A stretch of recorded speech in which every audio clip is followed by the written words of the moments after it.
Good morning, good afternoon, good evening, ladies and gentlemen, wherever you're connecting from. My name is Gifty Amwa, a project officer at the ITU, and it's with great pleasure I welcome you all to the 7th episode of our Digital Transformation for Cities and Communities webinar series. This episode on Crowdsourced Systems, a people-led paradigm, is being jointly organized with Bournemouth University. At this juncture, I would kindly invite you all to drop a quick message in the chat box icon seen at the bottom of your screens, stating your name and the country from which you are connecting from. We have an excellent list of panelists for today's discussion, and we look forward to your active engagement in this session. Without further delay, I would like to give the floor to Dr. Chaser Lee, the Director of the Standardization Bureau of the ITU, to give us his opening remarks. Dr. Lee, the floor is yours. Yes, thank you very much, Gifty. Colleagues and friends, it's a great pleasure to welcome you all today. I hope that you and your families are in good health and good spirits. It's my great pleasure to give some of these opening remarks. Our cities and communities can only be truly smart and sustainable if they are people-centered. Our highest priority is to help everyone achieve a better quality of life. This is the main guiding light to our work to accelerate digital transformation. The people that give life to our cities and communities are certain to be a key origin of innovation. Smart solutions will often emerge from the powerfully creative combination of connectivity, data, and people's intimate knowledge of the everyday challenges faced by their communities. Our discussions today will explore the support we will receive from crowdsourcing systems driven by communities' knowledge and the data drawn from the various IoTs. We will look at emerging crowdsourcing systems as well as how international standards could support all cities and communities in capitalizing on these systems. I'd like to thank all our speakers and participants for your contributions to our discussion today. And let me also express my special gratitude to our co-organizers, Bournemouth University. ITU highly appreciates your support. ITU is the United Nations Specialized Agency for ICT development. We are a global membership of 193 member states and over 900 companies, universities, and international regional organizations. We are unique as the world's only ICT standard bodies with a membership including governments. And also we are unique as the only United Nations body with a membership including the private sector.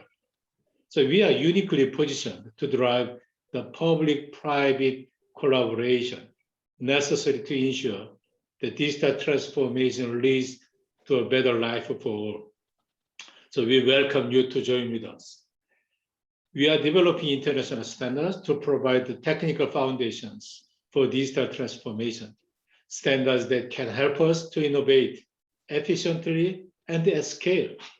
So this work is led by our standardization expert group for IoTs and smart cities and communities, ITUT Study Group 20. We also receive valuable support from United for Smart Sustainable Cities called U4SSC, an initiative supported by 17 United Nations partners committed to achievement of Sustainable Development Goals, especially Goal 11, to make cities and human settlements inclusive, safe, resilient, and sustainable. The collaboration driven by U4SSC has helped over 150 cities to evaluate their progress towards smart city objectives and the sustainable development goals with U4SSC key performance indicators for smart sustainable cities based on ITU standards WADA 4903. UFSSC is helping cities to learn from experience and to share these lessons internationally. So the UFSSC KPI is not only support cities' self-evaluations, but also provide a common format to share related lessons with other cities around the world. So today's webinar will share yet more experience in service of IoT's work to support citizen-centric digital transformation for cities and communities. From climate change to the COVID-19 pandemic, digital technologies offer new solutions to the challenges that we are facing across the world. So making our cities and communities smarter and better sustainable is no longer a choice. It's an absolute necessity. So I look forward to our continued work together to ensure that digital transformation helps us to shape the future we want. Thank you very much. Floor back to you. Thank you so much, Dr. Lee, for the very kind words. Let's see, I think my camera is not on. Okay. Thank you so much, Dr. Lee, for the kind words. So now, before we delve into the heart of today's discussion, please take note of a few housekeeping rules. So all questions from the audience will be taken during the Q&A session after all the presentations have been delivered. For participants, you can submit your questions by typing in the Q&A function seen at the bottom of your screens. We kindly encourage you to use the Q&A icon and not the chat button. Please also note that the session is being recorded. The recording, as well as all presentation materials, will be made available on the event website. So at this juncture, I would now like to call on Ms. Breaking, who is the project manager at Manda International, to lead us through the session 1 on crowd sensing and smart cities applications. Ms. Breaking, the floor is yours. Thank you. Thank you, and thank you, Dr. Lee, for the remarks. My name is Sanna Brekin. I'm a researcher and a project manager at Manda International in Geneva, and I'm active in multiple European research and innovation projects in the field of IoT, smart cities, and sustainable development. And it is my great pleasure to be your moderator for this webinar. There is no doubt that IoT-based crowdsourced systems are providing citizens with new ways to participate in city planning and also solve some of the biggest challenges we're facing today. In this session, we'll be looking at the growing role of these crowdsourced systems in driving innovation and development in cities and communities. At the same time, we will also be looking at some of the IoT requirements and frameworks that would help maximizing the benefits that crowdsourced systems can bring. And if we have sufficient time, we'll also have a question and answer section towards the end. So we have a lot of information to cover today. Without further delay, please welcome our first speaker, Mr. Konstantinos Marios Angelopoulos. He is an associate professor at Bournemouth University in the United Kingdom. His interests are in the area of computer networks, with focus on emerging paradigms such as Internet of Things, crowd sensing, and sensor networks. And since 2018, Marios also serves as the International Telecommunications Union as Associate Rapporteur of Question 5 on research in emerging technologies, terminology, and definitions in Study Group 20. He's also the liaison co-rapporteur in Study Group 20 to the Standardization Committee for Vocabulary. Marios, you have the floor.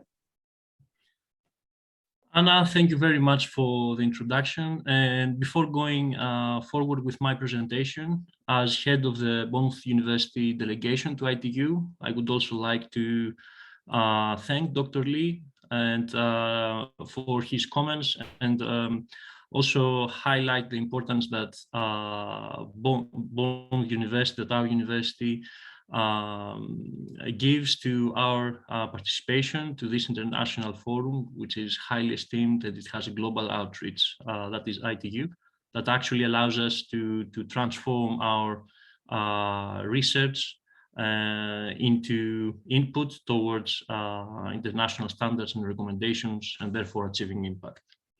So without further ado, let me share my screen, my presentation.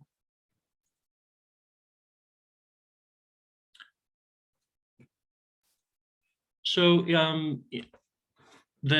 today we're going to be introduced to a rather novel paradigm, technological paradigm, namely that of crowdsourced systems, which is highly relevant in regard to the digital transformation of cities and communities.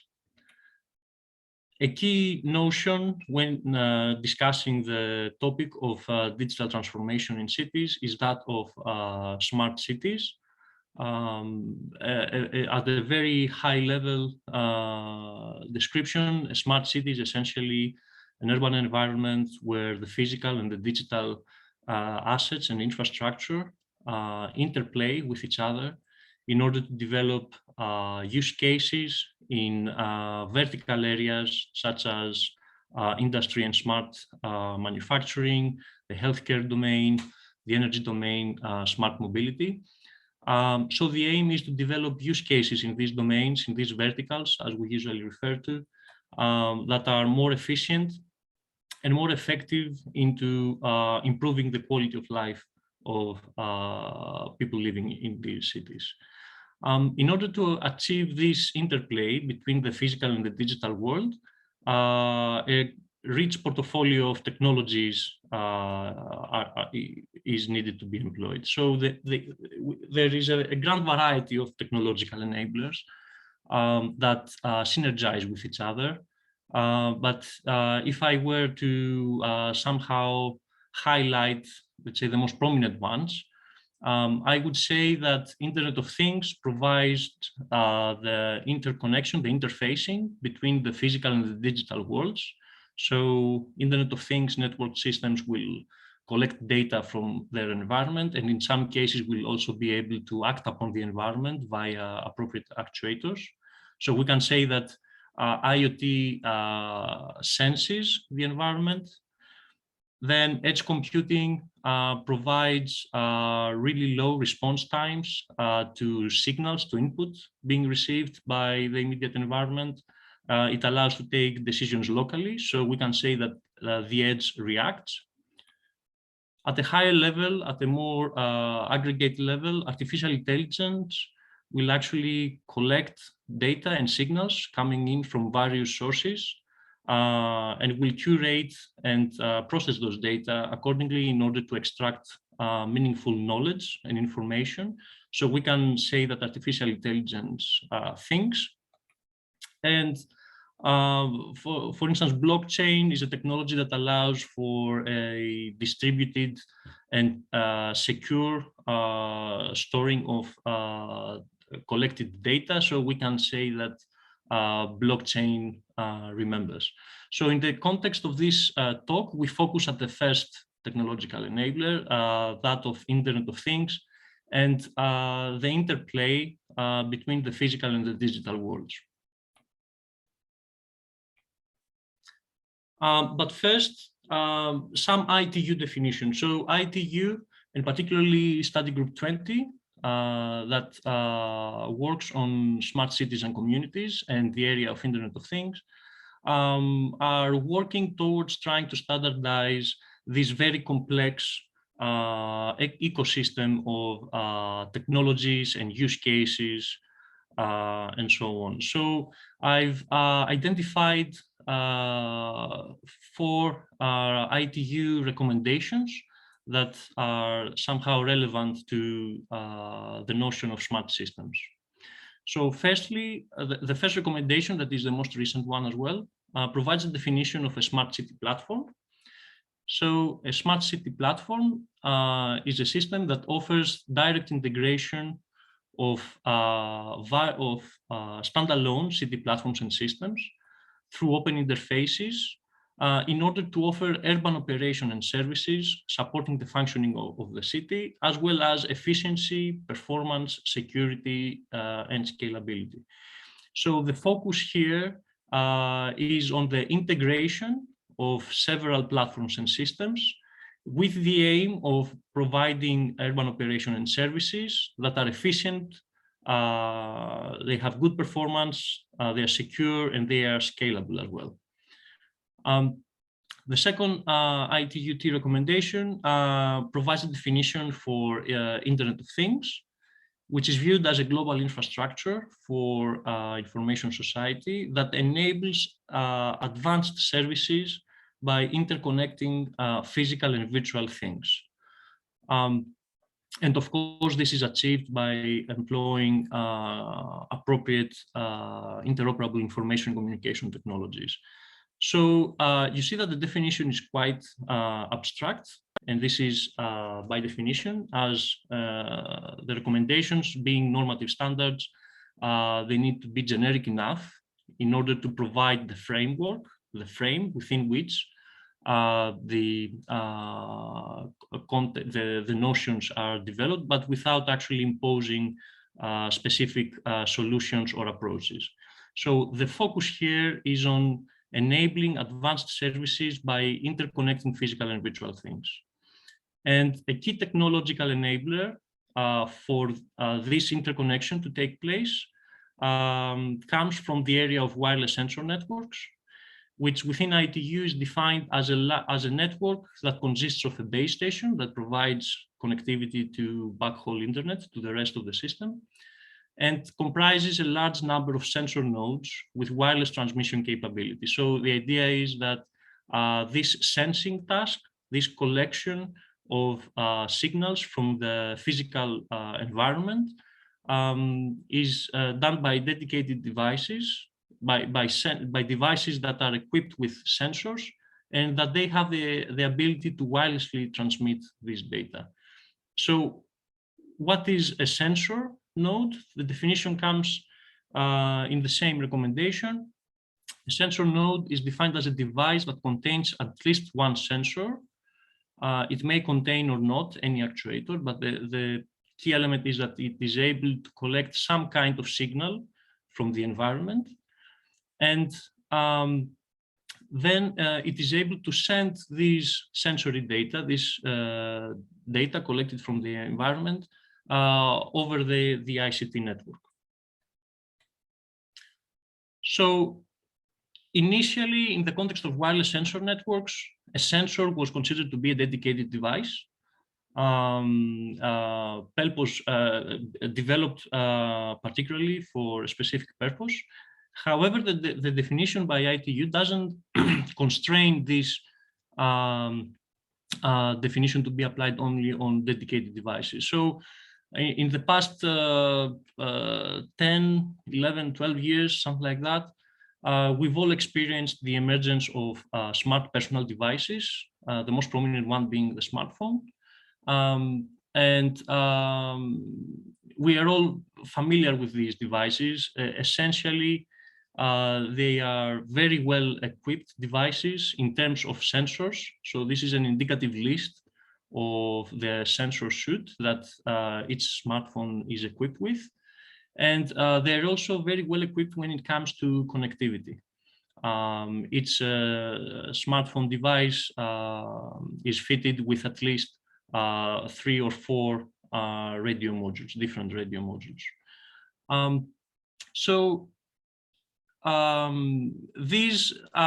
These devices, they carry special characteristics that pertain not only to their technical capabilities, but also to the truly portable and personal nature that these devices have. So they are truly portable in the sense that every person can carry one device continuously with them, and therefore the device can act as a gateway, let's say, of that individual person to the digital world. But they are also very personal devices, and this poses some challenges that need to be taken into consideration regarding security, trust, and privacy. However, these devices have enabled people to be connected continuously, anytime and anywhere. And with the subsequent introduction of other smart gadgets, like smart watches, fitness bands, and the emergence of other closely related paradigms to Internet of Things, such as smart homes, smart spaces, and so on, Smartphones represent a paradigm shift in interpersonal relations in the way that allow people to be continually connected and generate and exchange data, but also with our immediate physical environment. And this abundance of smart devices that are very well equipped in terms of communication and sensing capabilities has given rise to the paradigm of mobile crowd sensing systems. Mobile crowd sensing systems are sensing systems that employ crowdsourcing methodologies in order to augment their sensing infrastructure. The idea is that instead of when we need to collect sensory data and monitor an area of interest, instead of deploying purpose-specific fixed sensory infrastructure, we can actually leverage on this abundance of smart devices. And instead of deploying the dedicated infrastructure, we can actually crowdsource the functionality of sensing from devices that are already present in the area in the form of smartphones or other smart devices. So this provides a scalable and financially viable way of covering large areas. And the high-level functional view of such a system is that an open set of participants that we collectively refer to as the crowd provides the sensing infrastructure, which in turn is able to collect sensory data and transmit them back to the system for further analysis. And in return, they receive some kind of reward or incentive. This can be either an extrinsic incentive, for instance, in monetary value, or it can be an intrinsic incentive in the sense of gamification or the broad sense of contributing to the social good. As sensory systems, mobile crowd sensing systems, they carry distinct characteristics from other sensory systems, such as typical wireless sensor networks. Here, a sensing node is powerful in terms of computational capabilities and in terms of communication capabilities. They're characterized by high system dynamics, since the sensing devices are moving around together with their owner. And of course, here we also have the human factor that is now intrinsically present in the system, since these devices are operated by people, and therefore their availability and behavior as a device is also dictated somehow by the person that actually uses the device. Let me very briefly discuss the underlying concept of eliciting input or data or infrastructure from the crowd. A notion that is closely related to crowdsourced systems is that of the wisdom of the crowd, with which you may be familiar with from other settings. So the idea is that, the underpinning idea is that collective intelligence can outperform individual experts under some conditions. So the underlying mechanism for why this can happen is that if we regard the problem that we seek the answer to as and we have the set of all potential responses, but only a subset of those responses or a single point is the actual true response, is the ground truth. Then we can see that individual contributions in the context of crowdsourcing can be seen as a set of sampling points that sample the probability distribution function of the responses to that question. And we can consider the true answer to be the mean value of this probability distribution. So what essentially this means is that while each individual person may deviate because they may have personal biases, or they may operate in different contexts, in aggregate, on the aggregate, when these biases that exist among different people, they tend to cancel out each other. And what we have after the aggregation is the convergence of the crowd response to the true answer. Now, I did mention that this happens only under some circumstances. So the description of the mechanism as a statistical sampling somehow provides hints towards the requirements for a crowd to be considered wise. For instance, we need to have an homogeneous coverage of the sampling space, stochastic independence of trials, and so on. But these characteristics can be summed as follows. Firstly, we need the crowd to be diverse. Secondly, we need the individuals to be independent in their decision-making and in them providing the response. We need to have a decentralized approach. So individuals are only aware of locally available knowledge. And of course, we need an aggregation mechanism that is appropriate in order to provide aggregation in a way that allows the crowd to converge as a whole to the true response. Now, if any of these conditions are not met, then there is a risk of a crowd failure. And then we come with the result of not having a wise crowd, but actually having a mob. So just to provide some examples, the concept of crowdsourcing is not new. In several judicial systems around the world, we have the provision of juries, that is essentially people, citizens, randomly selected from the corpus of citizens. And one of the very first cases where crowdsourcing was actually established as on a more scientific basis was by the British mathematician Francis Galton, who back in 1906 was able to estimate the weight of an ox by aggregating the responses and the estimates of 800 people in a fair, and the error was less than 1%. And in more recent examples comprise Wikipedia, TripAdvisor, reputation mechanisms for restaurants and hospitality. Lego is a very well-known example of how a company can actually leverage crowdsourcing in order to collect input and ideas for developing new products, Kickstarter for crowdfunding, and so on. Now, moving back to ICT systems, this discussion about crowdsourcing somehow provides some hints, in order to elaborate requirements for efficient and successful crowdsourcing and crowdsourced systems.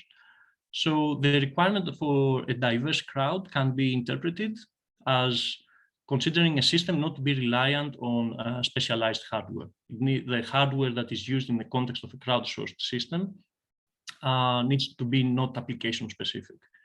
Secondly, the independence of individuals can be interpreted as a requirement to consider any connections to be ephemeral. There are no centralized nodes and there are no dependencies provisioned. Decentralization is interpreted as considering peer-to-peer and ad hoc networks. So there's no central orchestration either in networking or in application developing. And the aggregation mechanism here is the algorithmic component of a crowdsourced system where we need to come up with efficient methods of collective decision-making. An example can be population protocols. Now, very recently, question 5 in study group 20 worked towards a recommendation that would try to provide the requirements and the functional reference architecture for IoT-related crowdsourced systems.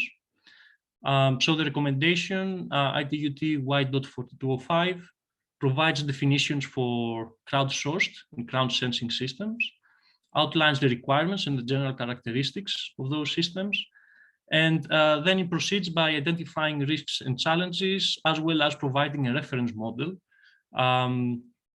for developing and building such crowdsourced systems.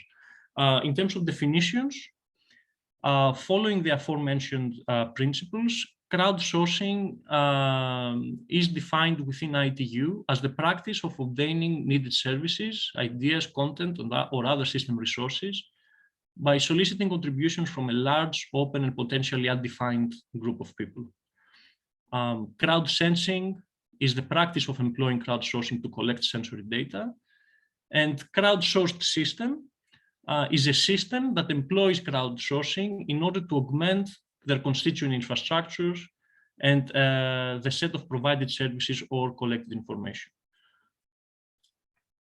And this is the reference architecture of a crowdsourced system. So on top, we have the crowdsourcer, that is an entity that seeks to exploit the resources provided by the crowd in order to carry out a task. That can be, for instance, to collect some sensory data over an area of interest or to collect input from the crowd. At the bottom, we have the crowd, that is the set of people that are participating, usually referred to as the crowdsourcees. And this set of people provides the crowdsourced resources. So these are privately owned devices that can be smartwatches, they can be single board computers like Raspberry Pis and Arduinos, or they can be smartphones. And essentially, it is these resources that the crowdsourcer needs to gain access to in order to carry out the specified task. And in the middle layer, we have the crowdsourcing platform that provides northbound and southbound APIs in order to abstract in an homogeneous way the highly diverse set of devices, and in order to provide the crowdsourcer with an API that allows to exploit and discover the resources and the data in order to carry out the task. And the crowdsourcing platform then also has two main components, the resources management component and the data management component. Now, a note here is that these components, these modules, although at a conceptual level, they lie as a block in between the crowdsourcer and the crowd. In real life implementation, they can be fully distributed and they can operate at a local level. And of course, in exchange for receiving the crowdsourced data and resources, the crowdsourcer needs to provide incentives to the crowdsourcing participants. And as already mentioned, these incentives may be extrinsic.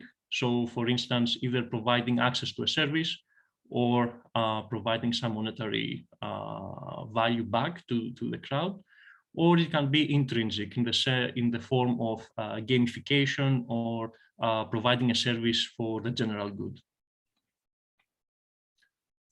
The requirements are in line with the high-level requirements about crowdsourcing. So the system needs to be open in terms of crowd accessibility, hardware and software design, and in terms of data. The components provisioned for the system need to be affordable and highly and widely available to the people, for instance, like smartphones and smartwatches. The system needs to take into account the sensitive issues of privacy trust of the crowdsourcees. So any data collected, this needs to be done in an anonymous way. So anonymity of crowdsourcees needs to be guaranteed. It needs to provide appropriate aggregation mechanisms as well as abstraction mechanisms, and a set of incentive mechanisms as already mentioned. So an example of a crowdsourced system, of course, in the following talks by Dr. Raptis and Dr. Jamalis, we will have the chance to review these principles in the context of different use cases. But just for as an example here, we have the SafeCast system. That was a system that allowed citizens to build their own DIY radiation monitoring sensor and deploy these sensors en masse over an area of interest following the meltdown at the Fukushima Daiichi nuclear power plant back in 2011. And this way they were able to collect data using crowdsourcing principles and aggregate them in the sense of visualizing the data over a map. And that allowed for a distributed and scalable way of monitoring radiation levels across the town. There are follow-up work items on this line of work within ITUT.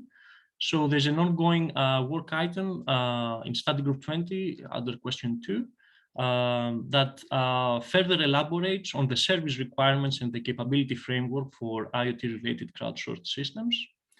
And under question 5 in the same study group, we're putting together a technical report that outlines the use of crowdsourcing principles in peer-to-peer crowd charging platforms.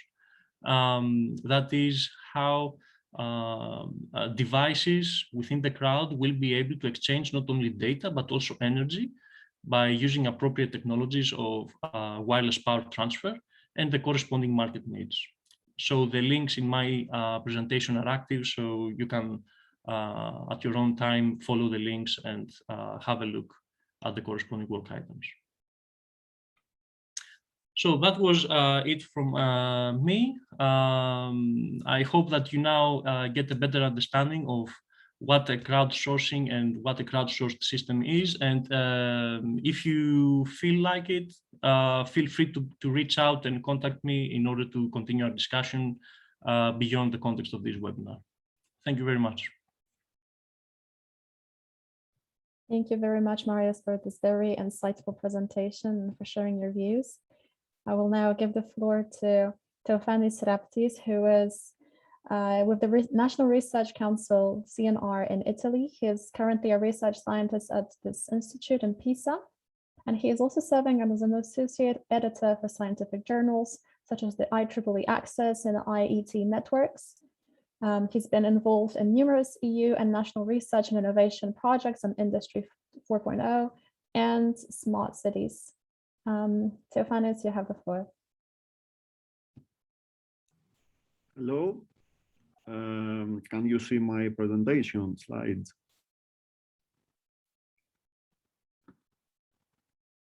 Yes, we can. Okay.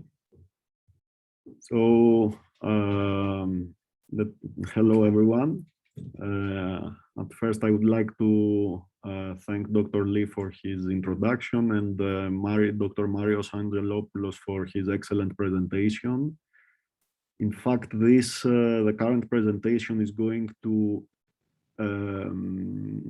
nicely complement and build upon the first presentation, as it will contain some content which reflects some novel aspects on the concepts presented by Dr. Angelopoulos, but in a specific vertical area that crowd sourcing can be useful, and specifically the area of smart manufacturing.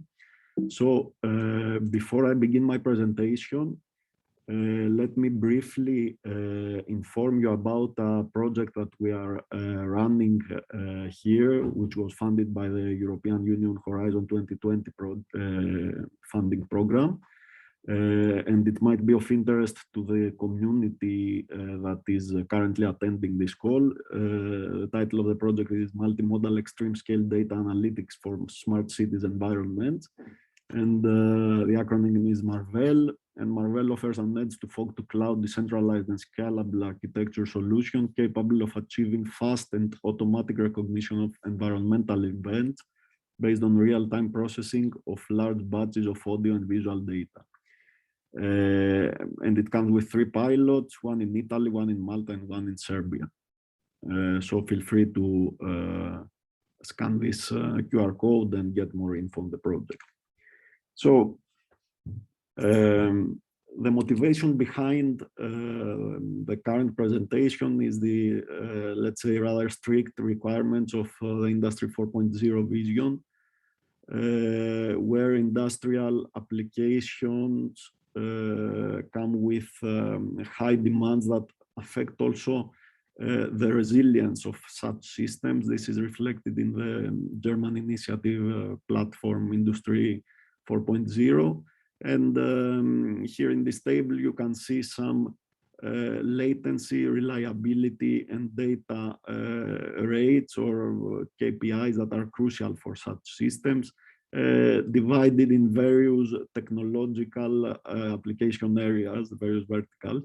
So we can see that for the cases of motion control, condition monitoring, and augmented reality, that rather low latency or cycle times are needed at the order of magnitude from several microseconds to up to 1 millisecond in the case of motion control, for example, or 10 milliseconds for augmented reality.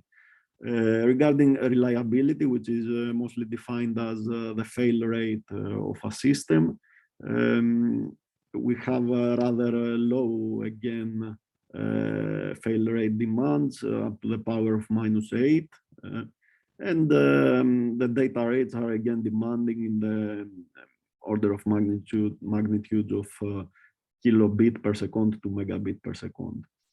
Some example use cases of those concepts are the interworking conditions, let's say, between networking systems such as the typical industrial PLCs, physical systems such as mobile robots, and the human factor, which are usually factory workers. Also other use cases such as cameras or 3D systems which can be also mounted in portable devices such as smart glasses also involve let's say a high impact factor, a high human factor. So the requirements on managing such manufacturing networks impose specific constraints on the production process. This is particularly true in the cases of large installation complexes with a high number of devices and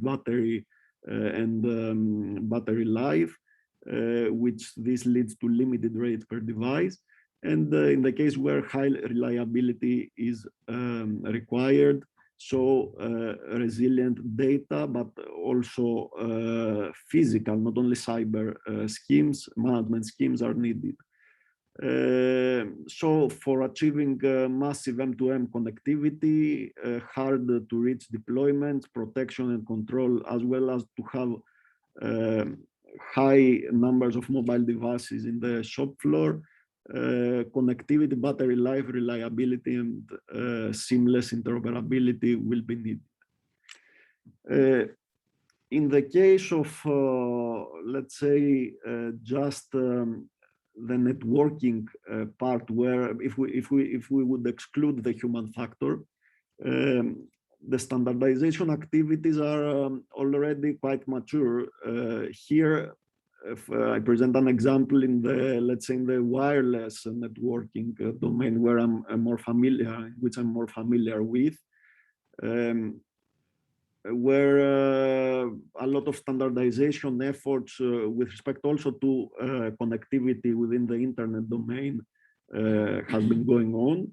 Of course, there are equivalent efforts in the, let's say, wired networking domain with time-sensitive networking, etc. So we would say that in this respect, the standardization activities are already quite mature. But as you see in this slide, there is a question in bold letters. What about human-centric settings? So passing forward from the Industry 4.0 to the Industry 5.0 vision, by definition, we step into a more human-centric setting. Industry 5.0, as it has been envisioned by the European Commission, provides a vision of industry that aims beyond efficiency and productivity, as the sole goals and reinforces the role and the contribution of industry to society. Additionally, it places the well-being of the worker at the center of the production process and uses new technologies to provide prosperity beyond jobs and growth while respecting the production limits of the planet. Finally, it complements the existing Industry 4.0 approach by specifically putting research and innovation at the service of the transition to a sustainable, and I highlight this, human-centric and resilient European, but also global industry. So we can see that human factor is critical here. Now, except for the, let's say, vision of the Industry 5.0 and due to the recent and still ongoing pandemic of COVID-19, the human factor is again, let's say, on the spotlight of the smart manufacturing arena. And many, let's say, global organizations have highlighted the urgent need to adopt customized solutions. So, for example, according to McKinsey and Co., the potential of Industry 4.0 will be highlighted in the backdrop of the period characterized by the current critical pandemic situation. And manufacturing operators employing automated and digital means will be better positioned to overcome the serious related consequences. And if you allow me to also read one part from this report, they specifically mentioned that it will be very important that there will be an accelerated adoption for quick win solutions that help manufacturers respond and adapt to the new norms, such as tracking employee health, enforcing safe distancing on the shop floor, and supporting remote collaboration. Let's keep the keyword safe distancing for later, which will be in the core of this presentation. Another important figure to check is the, let's say, the World Manufacturing Report provided by the United Nations Industrial Development Organization, UNIDO, where they have provided, specifically in their latest, in the Q2 report, the second quarter of 2021, some very interesting plots regarding global manufacturing productivity. We can see that during this backdrop of COVID-19, the drop in manufacturing productivity is shown to have been unequal, and specifically developing and emerging industrial economies did get affected more. And this is what you can see in the figure of this slide. But except for this, there is another intuitive and very informative conclusion that the pace of recovery is also shown to be unequal in the sense that higher technology sectors have been recovering at a faster pace than lower technology sectors.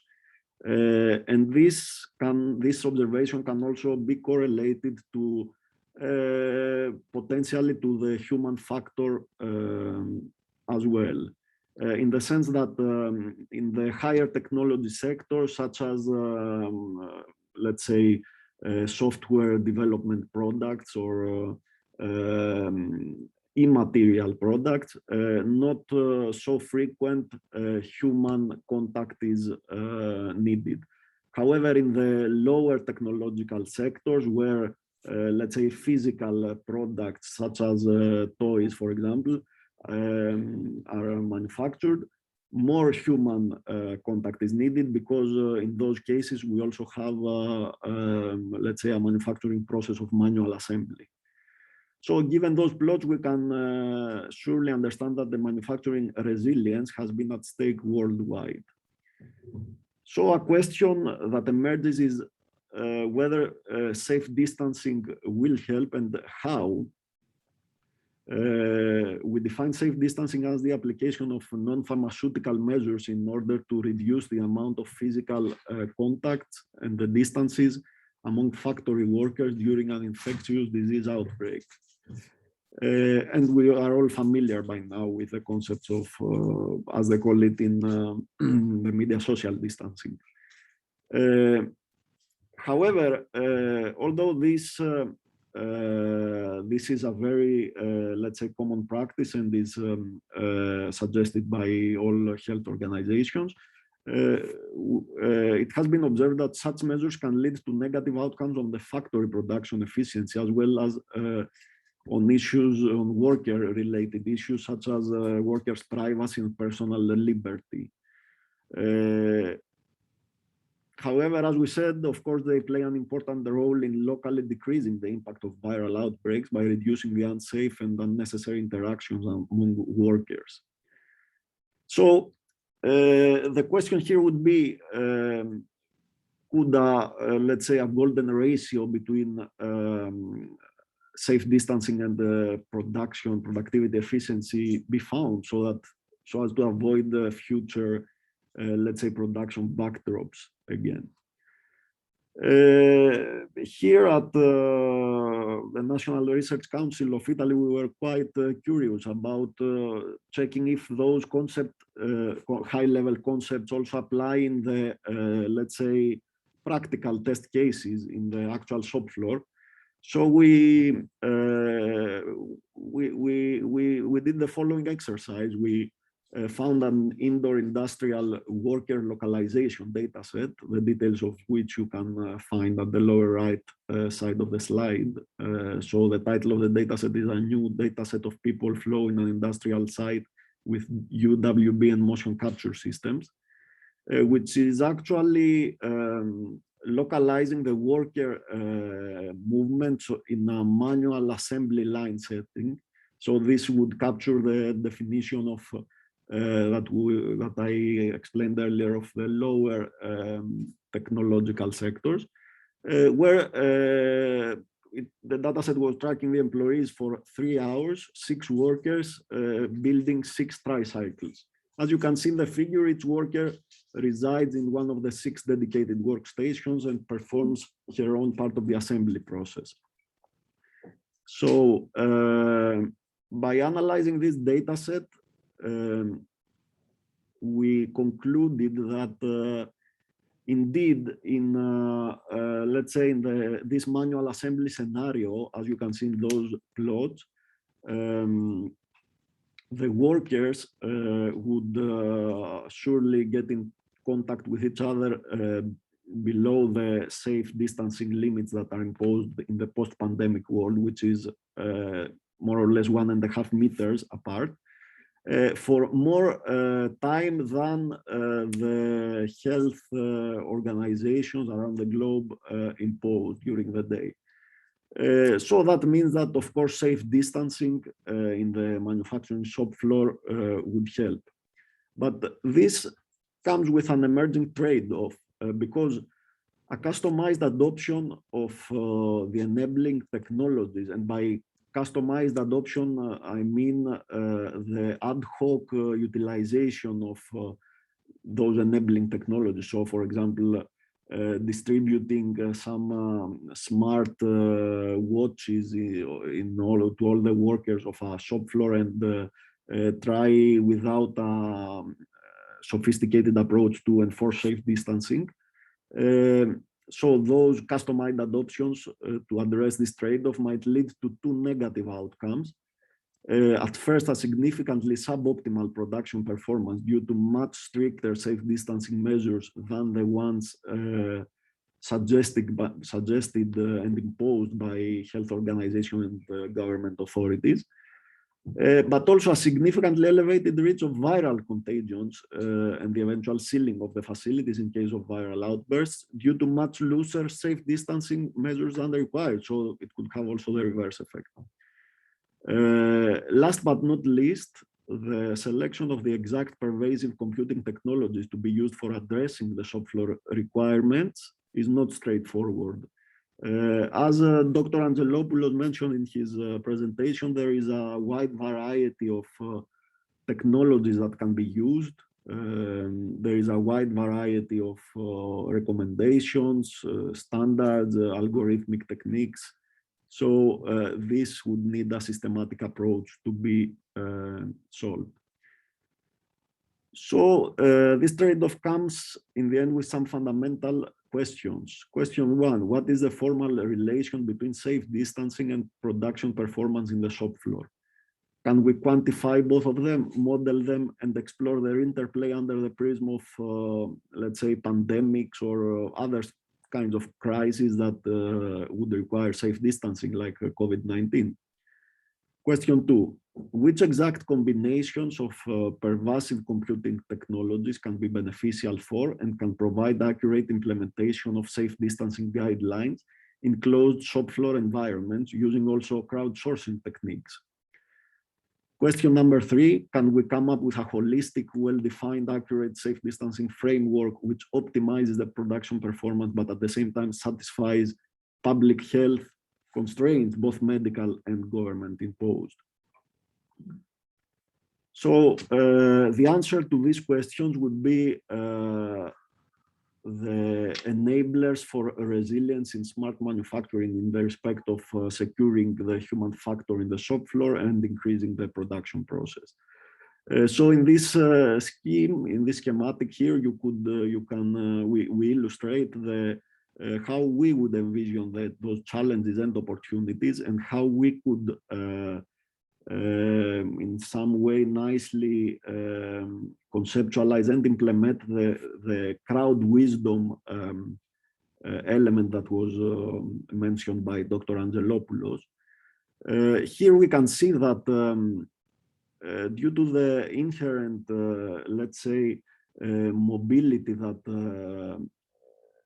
large amount of workers, which can be abstracted as a crowd, possess, we could exploit a wide range of technological enablers in order to converge to a final solution, such as distancing wearables, real-time tracking, worker scheduling approaches, contact tracing, predictive computation, and incentive mechanisms.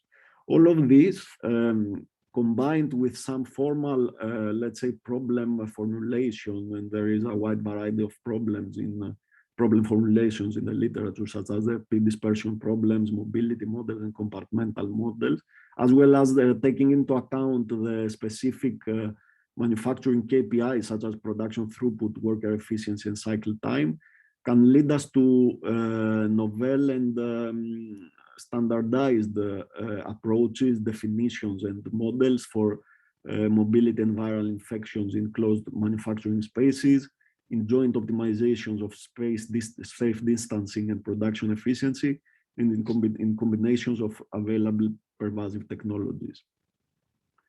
So a first challenge here would be to extend the dispersion problems beyond their static nature in order to capture and model the dynamics of the closed manufacturing spaces with mobile workers or otherwise mobile crowds when such spaces are very large. And how to exploit different mobility models, such as the population protocol model, also mentioned by Dr. Angelopoulos, or other compartmental models for infectious diseases.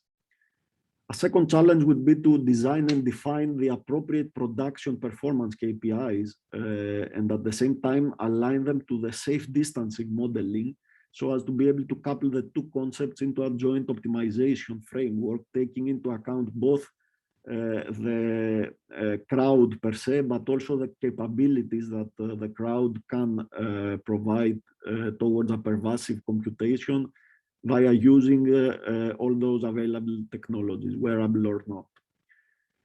And the third and last challenge would be to fully grasp whether the data coming from pervasive devices can provide trustworthy information to the crisis management layers and validate them with combined medical and engineering expertise, and also validate the devices used in closed manufacturing spaces and shop floors, especially when it comes to estimation, reliability, practicality, and data integration capabilities. So this presentation would close with a final question. Would this be also an opportunity for further standardization? So although there are manufacturing KPI definitions, for example, mostly found in ISO, for example, the one that you can see in this slide, 22400-2 of 2014, automation systems and integration, key performance indicators for manufacturing operations management, part 2, definitions and descriptions, where several fundamental manufacturing production performance indicators are defined, such as production time of the system, machine starting time, queuing time, downtime, rework time, failure events, etc. However, they are not significantly including worker elements or crowd elements. So how about extending them to include the mobile crowd element, align them to related standard recommendations to the emerging concepts of Industry 5.0, and to the elements with human-centric, with the human-centric factor and for resilient manufacturing. We could also take advantage of the wide variety of pervasive computing technologies that can be used in the shop floor and put, and this would be a key point here, put emphasis more on the ICT side than on the manufacturing side for the new definitions. So that would be all. Thank you. And if you had any questions, we could surely discuss in the Q&A section. Thank you very much for this very interesting presentation. Without further ado, we'll give the floor now to Pantelis Tsamalis, who got his PhD from the Computer Engineering and Informatics Department at the University of Patras in Greece. During the last years, he has taken on the roles of senior research engineer, product technical manager, and systems architect in various projects at the Computer Technology Institute and the University of Patras. His research interests include artificial intelligence and also the Internet of Things, crowdsourcing platforms, healthcare, social media mining, and large-scale scenarios. Pantelis, the floor is yours. Anna, thank you very much for the introduction. Can you see my presentation, everyone? Yes. Okay, let me proceed to this one. So, hello to everyone, and thanks for being part of this webinar. Today, I'll present to you how the exploitation of the crowdsourcing and crowdsensing can lead to the efficient monitoring of the disease's exacerbation. Of course, I want to thank ITU and Bournemouth University for the invitation to this webinar, as well as Dr. Lee, Dr. Angelopoulos, and Dr. Raptis for the great presentations. Firstly, I have to say that the next slides contain a part of our team's work over the last 3 years. So, who we are? We're a research team based on the University campus of Patras in Greece, and which deals with IoT solutions in various European and national research projects. To start with my presentation, healthcare has done some serious improvements over the last years by integrating technology into the domain of monitoring citizens' health, diseases, and their corresponding treatments. However, many solutions are still in demand for many domains of healthcare. For that purpose, IoT devices have been developed regarding the monitoring of citizens and especially patients' health. On this slide, you can see some examples of IoT applied to this domain. Nevertheless, these applications are made for personalized only health monitoring, as you can see. However, one interesting health monitoring scenario has been conducted by Aura, a company that has produced a smart ring which can collect recordings regarding various vital signs. The R&D department of Aura used these recordings to extract knowledge based on COVID onset on a citizen's health, and by notifying her, could mitigate the virus exacerbation in a spatial region. Well, now, There are a plethora of diseases nowadays that cause many impacts on people's life, and scientists around the world are working hard in order to monitor and prevent exacerbation of these diseases. Through this presentation, we will see how we can monitor a specific disease, allergic rhinitis. However, this solution we currently present could be generalized in the future and used for the monitoring of other diseases too. Why we selected allergic rhinitis? We selected this disease because it is among the most common diseases worldwide and has a huge impact on citizens' lives, as well as it affects their daily activities. Thus, it is important for the patients to be informed when the disease exacerbation occurs. They can that way better control their symptoms, identify where symptoms can occur, or assess the exposure to allergens that cause the symptoms in various areas. Allergic rhinitis symptoms mainly occur via pollen grains, which are airborne over long distances and are correlated with various environmental factors like humidity and African dust. These symptoms, as we mentioned above, lead to discomfort, thus there is a high need to disease prevention.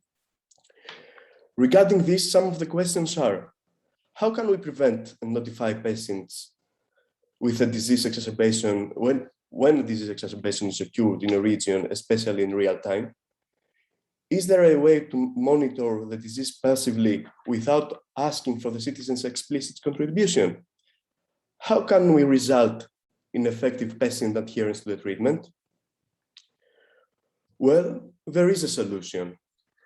We can exploit the power of the crowd and the leaps in technology nowadays, both in hardware and software, as Dr. Angelopoulos and Dr. Raptis mentioned before. Specifically, in our work, we use the technologies of IoT, crowdsourcing, crowdsensing, as well as the emerging domain of artificial intelligence through which we can extract valuable knowledge. We also use smart wearable devices and automation mechanisms for the data collection process, and as a conclusion, in collaboration with the usage of the aforementioned technologies, we developed a platform that can monitor the disease in large spatial regions in real time. In our deployment, these technologies collaborate with each other to achieve better mining regarding the phenomenon. Various sources give inputs to the platform, as we can see later on. Thus, we stepped into the monitoring of the disease, and we can warn the citizens about its exacerbation, not only on a micro-scale scenario, which is, in our case is an individual, but also on a large scale, meaning a population that lives in a huge spatial region, such as a city or a state or even a country. It is worth mentioning here that our study took place in collaboration with recognized doctors to achieve valid results. As you can see in the upper figure on the right, some applications in the past have placed and installed IoT devices with embedded sensors to gather information regarding pollen nonsense around the United States. However, these devices are expensive and difficult to maintain. Additionally, as you can see in the figure lower right, these sensors are sparsely placed in the US. Thus, we cannot gain full and detailed coverage of the allergens levels in the whole country. Moreover, there is an absence of information regarding the irritants that correlate with allergic rhinitis, such as humidity and African dust. The monitoring of these irritants is also interesting, as climate change and other atmospheric conditions are associated with them. In our work, as a case of study, we deployed our platform in the US. Someone could ask, why the USA? Well, it is the first country that deployed such sensors, so we can compare our results, and almost all the citizens use the same language.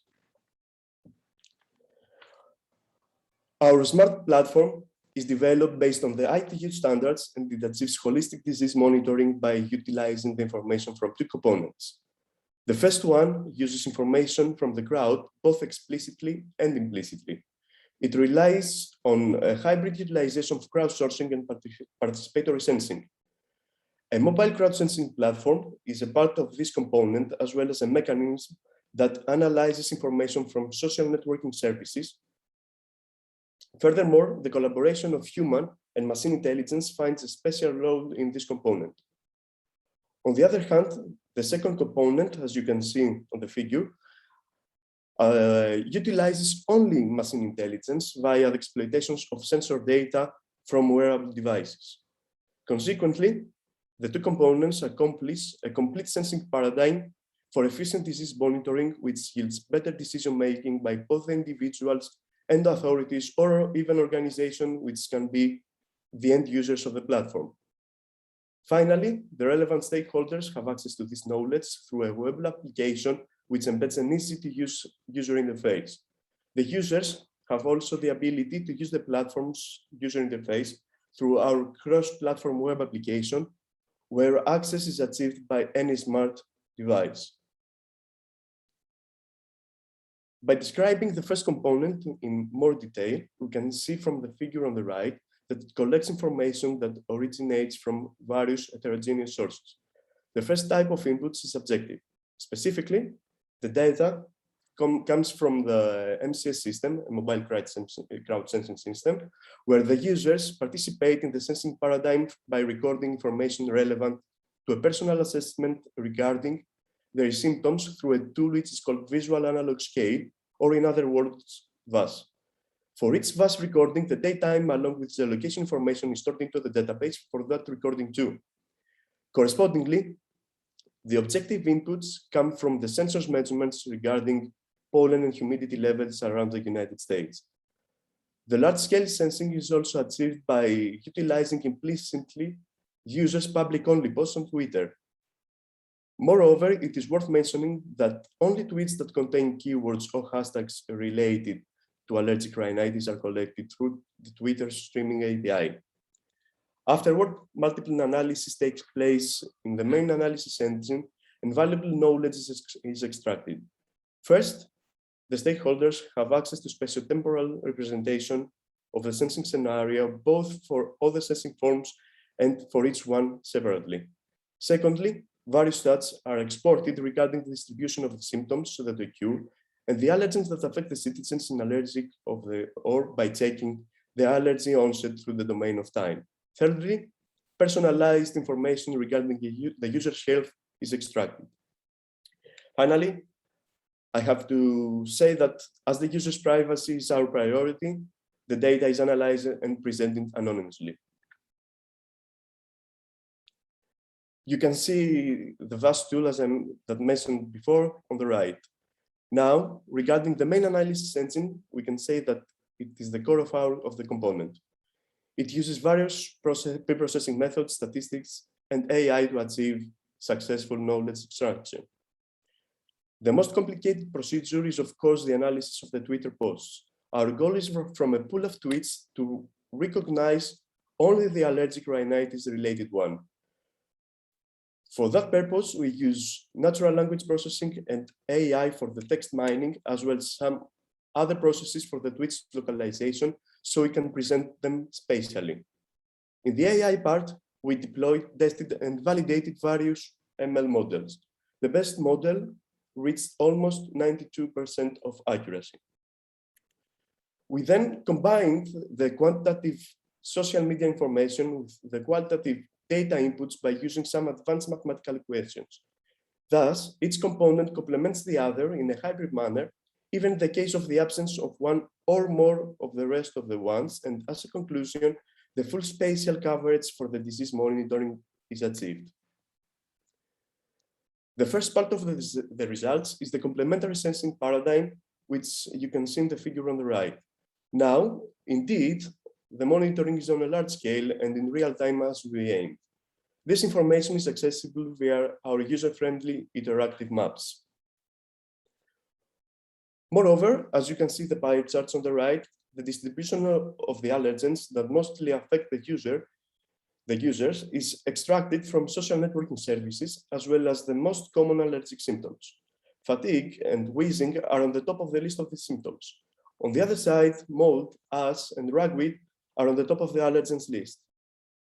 The time series plot below depicts also the allergy exacerbation in the United States through time, while the sensor measurements give us the opportunity to extract knowledge regarding humidity levels across the United States. An additional feature of our platform is a motivation system that keeps the user informed about her allergic status. Specifically, provides information about the user's health status regarding the symptoms, together with a map indicating where the symptoms occurred. The information is extracted from the recordings of the VAS tool. We can say that this feature works as a kind of a motivation mechanism too. The users keep to being active in the sensing process since they are aware of their health, while the efficacy related to the adherence to the treatment can be also achieved.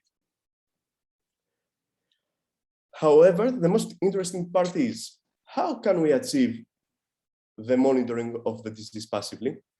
Generally, it has been observed that the most of the users get easily tired by the explicit participation process. So, can we get information about users' allergic status continuously? Well, the answer can be found in the usage of smart wearable devices like smartwatches or wristbands. In a nationally funded project where we collaborated with recognized allergologists, we found that the most of the users do specific gestures during the allergic symptoms period. We also noticed that these gestures have particular patterns. Thus, we decided to do a huge step and promote the sensing procedure at an advanced level through the usage of AI for developing a human gesture recognition system. We collected a variety of identified gestures using the wristband you can see on the right. The wristband particularly integrates the post-BMI IMU sensor and has the ability to record the acceleration and the angular velocity of the wrist's movement in the 3D axis. Specifically, the acceleration is measured with the usage of an accelerometer and the angular velocity with the gyroscope accordingly. Because of the COVID exacerbation, we had also to develop a novel web application for the supervised by the doctor's remote recording of allergic gestures. I have to mention here that the data collection process in order to train our algorithms took almost 2 years. The data flow of the second component can be seen on the right. It embeds advanced AI-related processes, meaning the whole procedure from collecting the raw data and transforming it in an appropriate form for the successful training of the ML models. As we all know, the most effort in an AI problem is the data itself. Regarding the COVID restrictions, we had to carefully collect the data so it does not include so much noise.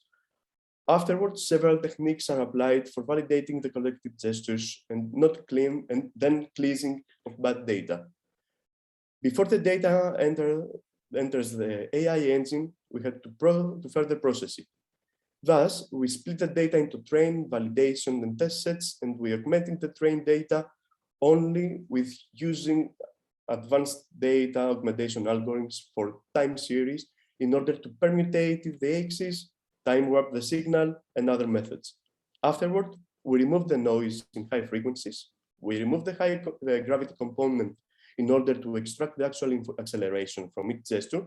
We calculated the energy for each of the sensor signals, and we finally scaled all the produced time series values to be at a particular range. Then the data is ready to insert into the AI engine. Various complex and very deep neural network architectures were tested, while the final evaluation of the models took place on real-world scenarios. So in that way, we can be sure that our processing sequence, the best model, and the corresponding parameters work well in a real-world application. This is a very important step, as our application is a risk-sensitive system, since it is related to patients' health. In this slide, you can see a real-world scenario where the user does a daily activity, in this case, writing on a laptop, while at some point, some executes the allergic gesture. You can see this in the left figure where the gesture is marked with purple color. In the figure on the right, you can see that our algorithms indeed recognize the allergic gesture with high precision of 100%. The model is really confident regarding this gesture. We evaluated also our models to other real-world scenarios, and we achieved an accuracy of almost 90% in various allergic gestures recognition, which is really promising for the future. As a future work now, we aim to optimize our models and the relevant data processing sequence.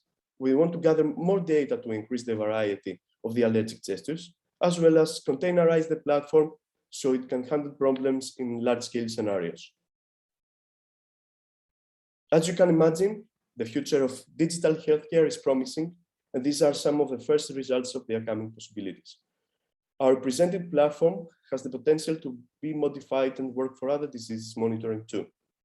Our aim is to transform the medical examinations from hospital-centric to home-centric and achieve proper and timely diagnosis in order to improve the way patients' quality of life. Additionally, the power of the crowd can lead to valuable results that can help decision-making for both individuals and authorities or organizations that use such mobile crowdsourcing platforms. As a consequence, we can in the future achieve remote medical assistance and improve of the hospital operations management in case of disease exacerbations. Finally, this kind of solution can lead to a positive economic impact by reducing the loss of working hours and maintaining the productivity of patients with respiratory allergies. Here, you can find the relevant applications regarding the presented work. Thank you very much. Thank you very much for this presentation. It was very insightful to hear from all of you panelists regarding such a variety of topics. We still have 3 minutes for maybe a few questions to ask to you. So maybe I can start with Marius. How are the mentioned ITU recommendations positioned in the international landscape? And are there any relevant initiatives at the national or even regional level?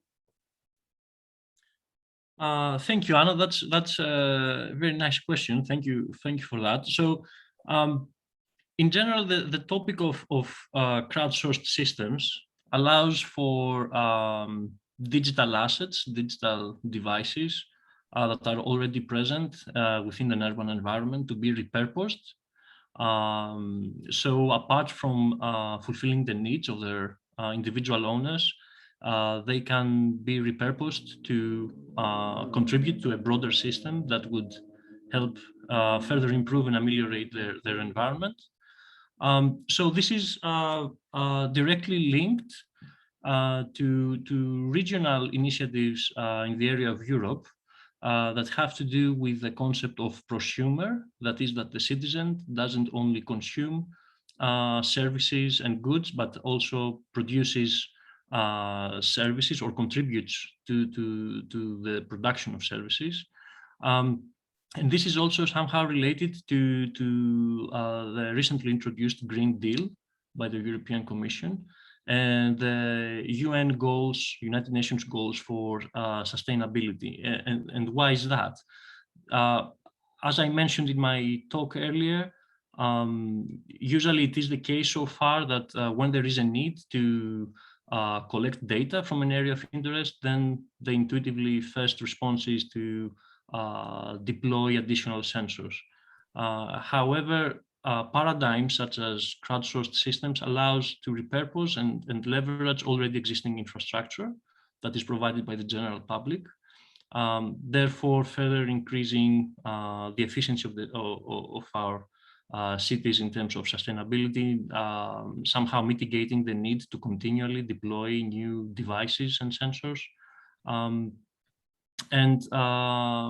Yeah, to wrap up, ITU provides via its recommendations the framework to facilitate and accelerate the adoption rates for such paradigms. It provides guidelines for such systems to be developed and therefore to contribute to such initiatives such as the Green Deal and the United Nations strategic aims for sustainability. Thank you very much for this very insightful question and response. I would like now to also ask something to Theophanis. How would resilience be formally defined in a smart manufacturing environment? Resilience in principle is defined as the ability of a system to withstand potentially high impact disruptions, and it's characterized by the capability of the system to mitigate or absorb the impact of disruptions and quickly recover to normal conditions. For example, built-in redundancy and flexibility of a system enables it to resume production from machine faults or failures by task rescheduling, workload reallocation, etc. So this is the typical manufacturing domain definition. What was highlighted in the presentation that I delivered was that there might be grounds to extend those definitions to human-centric smart manufacturing. Thank you. Thank you so much. And maybe the last question to Pantelis. You presented this very interesting platform, so wondering if this platform could in the future retrieve information from other social networking services.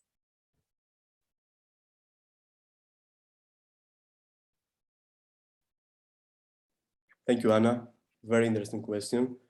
Well, we aim to develop some other components in the system, and we aim to integrate resources from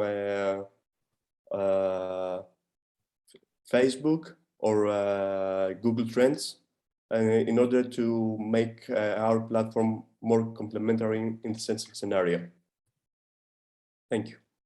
Thank you so much. I'm afraid that we don't have much more time right now to add any further questions. I would like to give back the floor now to Dr. Lee for any closing remarks. And I thank you already, everyone in advance, for this very enriching session, for your presentations and for your participation.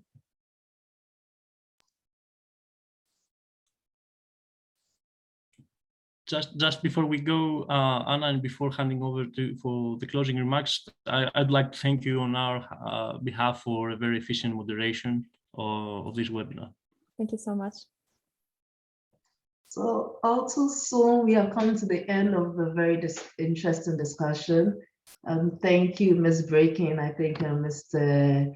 Angelopoulos has already said it. Thank you for the excellent moderation. And to our distinguished panelists, thank you all for the insightful presentations. And as well to you, the audience, thank you for making the time with us.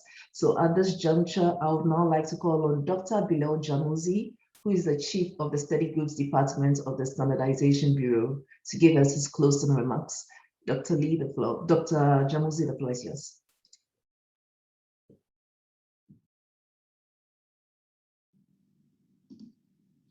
Thank you for the excellent moderation. Also, a big thank you to all of our speakers for joining us, and to Bournemouth University for co-organizing this webinar with ITU. Innovative crowdsourcing systems can help cities to facilitate public engagement and improve citizen participation in the urban development process. Implementing an IoT-based crowdsourcing system can further provide a shared platform that enables cities to leverage the talent and expertise of citizens and design services and policies that meet their needs. As we have learned today, ITUT Study Group 20 has already developed technical standards that help cities design and implement an IoT-based crowdsourcing system. The group is also working on new standards that will define the service requirements and capability framework for IoT-related crowdsourced systems. You can find more information on the smart city standards that we are working on in the work program of Study Group 20, available on our website. ITU is committed to continue supporting smart cities and communities in their journey to achieve a successful digital transformation. I encourage you to join us in the rest of the ITU webinar series on digital transformation for cities and communities, and learn more about our other smart city standards. If you have any questions or feedback regarding the webinar or the work of ITU on smart sustainable cities, please feel free to reach out to us.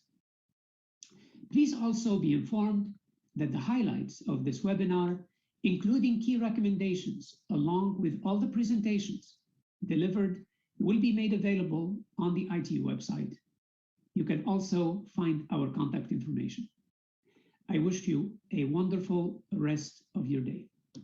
Thank you.